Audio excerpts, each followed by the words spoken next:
Hona hemen, azkenengo bideoa, prest, ni bai.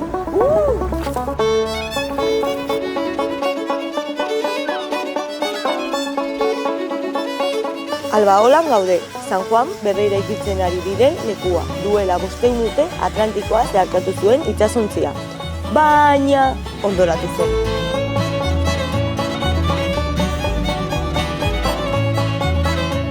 Orain bukatzeko Pasedoni banen zenbait pintxo jango genuke. Baina gaur pintxoak Donostin egingo ditugu. Santo Tomas jaiak delako, beraz, ondo pasatu gabe.